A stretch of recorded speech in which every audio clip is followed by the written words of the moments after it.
Apa khabar semua? Dalam video ni kita nak tengok 5 ciri-ciri bengkel yang anda kena tengok untuk tahu bengkel tu bagus atau tidak untuk servis kereta anda. Bagi saya, setiap pemilik kereta perlu ada bengkel yang dipercayai untuk servis dan jaga kereta dia kalau ada benda-benda yang rosak. Of course, kalau kereta anda tu tiba-tiba rosak dekat tepi jalan, memang kita akan cari bengkel yang terdekat. Tapi ini saya sebut tentang bengkel yang anda pergi secara regularly untuk servis, bukanlah bengkel sebab emergency. Jadi biasanya kalau first time kita dah pergi bengkel tu, bengkel itulah yang akan kita pergi selama-lamanya. Jadi kalau boleh saya nak pastikan setiap pendengar Hasbullah Syarah jumpa bengkel masing-masing yang sangat dipercayai. Dan untuk tahu benda ni, anda sendiri kena tengok bengkel tu dan saya akan bagi 5 benda yang anda perlu tengok untuk pastikan bengkel tu okey untuk kereta anda. Okey, di tempat kelima, benda yang menunjukkan bengkel tu okey ke tidak adalah bila anda hantar je kereta dekat situ, anda tengok SOP dia. Bengkel yang bagus ni, basically bila datang je, terus technician dia atau mekanik dia akan bawa cover untuk seat dan juga cover untuk steering.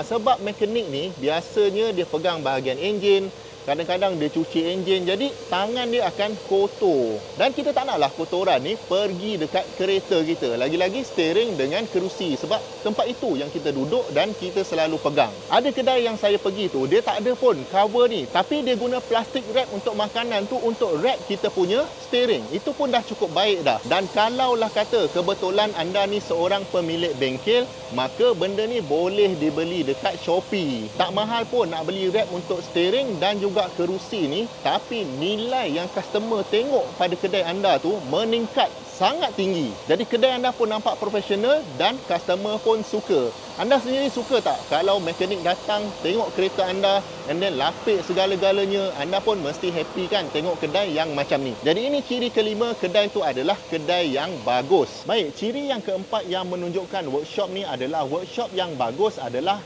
jeng-jeng, mungkin anda tak sangka benda ni, iaitu tandas dia mesti bersih. Biasanya saya pergi workshop and then saya tanya, nak pergi tompang tandas boleh ke tidak? Mekanik yang cakap dengan saya tu pun segan-segan. Dia kata, abang faham-faham je lah, tandas workshop ni kotor. Jadi mungkin itu kebiasaan sekarang. Tapi bengkel-bengkel yang elok, tandas dia pun bersih.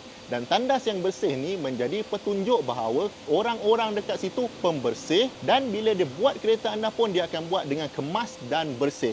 Mungkin tak semua orang setuju dengan poin ni, tapi setakat ni saya tak pernah lagi lah pergi kedai yang toilet dia bersih tapi saya tak puas hati dengan kerja yang dia buat. Mungkin ini sekadar pemerhatian saya saja. Anda setuju atau tidak? Cuba komen dekat bawah. Baik, benda ketiga pula yang anda perlu tengok untuk pastikan bengkel tu adalah bengkel yang bagus adalah anda kena tahu bengkel tu ada insurans ke tidak. Ini saya nak ceritakan sebab benda ni tak ramai orang tahu. Kalau kita tinggal kereta kita dekat bengkel, kita expect bengkel tu akan jaga. Tapi kalau contohnya waktu malam berlaku kecurian atau waktu malam berlaku bumbung dia runtuh ke tindih kereta kita, siapa nak bayar kerugian tu? Pernah ada kes kereta tu terjatuh daripada jack. Kalau kata kedai tu tak ada insurans, maknanya tak ada siapa yang akan tanggung kerugian tu. Memanglah kita sebagai customer expect kedai akan bayar kerugian tu. Tapi kalau kedai tu tak nak bayar, anda nak cakap apa? Kita nak pergi saman dia ke? Kita nak buat apa-apa tindakan undang-undang ke? Dah membazir masa kita juga. Baru-baru ni ada satu video Mini Cooper accident. Waktu mekanik dia bawa pergi Lenjan. Jadi kalau berlaku macam ni, siapa yang nak menanggung kerugian tu? Katakan kedai tu tak ada insurans. Dia nak baiki kereta tu pun kalau frame dia dah bengkok dan sebagainya, takkan dapat tangkap balik keadaan yang asal. Jadi memang sedih kalau benda ni berlaku dan kita sebelum pergi kedai tu kena berjaga-jaga. Baik, ada 2 lagi tips yang best. Tips pertama ni memang best lah dan saya rasa anda mungkin pernah buat sebelum ni dan benda tu boleh memudahkan sangat proses nak cari bengkel yang bagus ni. Jom kita sambung. Baik, perkara kedua yang anda boleh tengok untuk pastikan bengkel kereta anda tu bengkel yang okey adalah berkaitan dengan keselamatan kereta anda. Jadi bengkel ni sebenarnya mestilah mengutamakan keselamatan kereta anda. Bukan apa, kita tak nak kereta kita kena curi bila dekat bengkel tu. Jadi lebih baik mencegah dari mengubati. Kalau saya sendiri contohnya memang sangat risau kalau nak tinggal kereta dekat bengkel malam-malam. Kalau kereta tu kena curi, of course lah kita salahkan bengkel. Tapi bengkel tu pun ada kerugian dia. Bila masalah dia nak layan kita kan. Okey, sebagai contoh dekat The Porsche Lover ni, ataupun dekat NSS Glen Mary ni, anda tengok, diorang pun baru pasang pagar ni. Dan pagar ni menyebabkan kereta ni tak boleh nak ke mana-mana lah. Kereta yang ada dekat dalam ni akan selamat. At least diorang cubalah untuk bagi kereta-kereta ni selamat. Of course, ini adalah kereta yang bernilai tinggi. Jadi memang perlulah diorang buat pagar yang macam ni. Tapi bengkel-bengkel lain pun yang lebih affordable sepatutnya perlu juga ada measure ataupun ada usaha untuk mengelakkan kecurian pada kereta-kereta yang diorang tengah baiki. Of course, orang kata malang tak berbau, tapi kita cubalah buat sedaya upaya untuk mengelakkan dia daripada berlaku. Marahlah bengkel-bengkel dekat Malaysia ni dengan saya sebab banyak pula diorang kena invest untuk puaskan hati customer sekarang ni.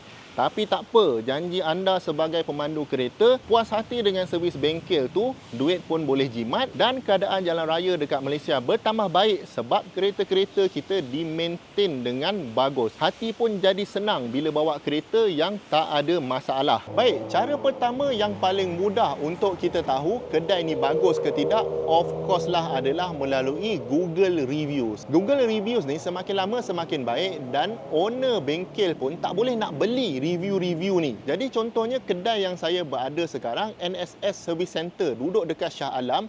Reviews dia dekat semua cawangan dia total lebih 1000 review, hampir 5 star. Jadi kalau anda tengok je review yang macam ni, banyak review. Lepas tu kalau tak puas hati lagi, tengok pula komen-komen customer dia dekat bawah. Lepas tu ada beribu-ribu pula, anda jangan risaulah, anda terus pergi saja.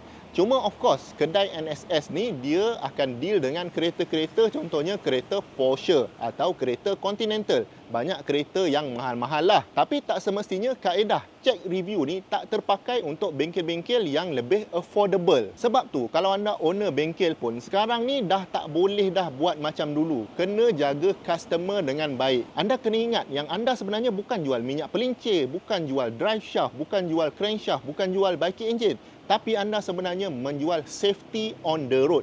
Safety pelanggan-pelanggan anda. Jadi kalau mindset anda nak jual safety, mesti lainlah cara anda approach cara-cara untuk menjaga customer ni.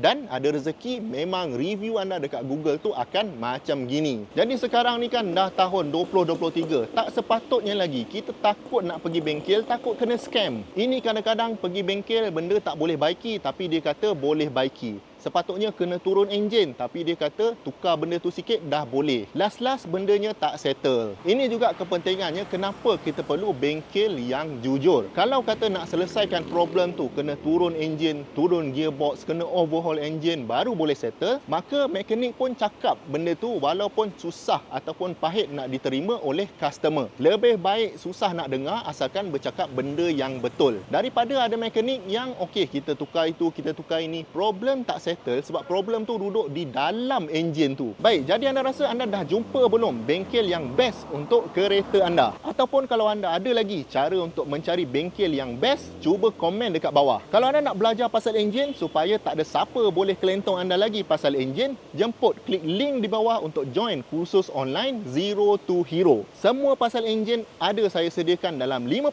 video dan lebih 5 jam konten. Puaslah anda tengok, harga pun memang tak dapat dekat luar harga yang macam ni. Dan paling best, anda boleh akses bila-bila masa dan dekat mana-mana saja seumur hidup. Jemput tonton, banyak lagi video-video best dekat sini dengan dekat sini. Jumpa lagi di video yang akan datang. Assalamualaikum.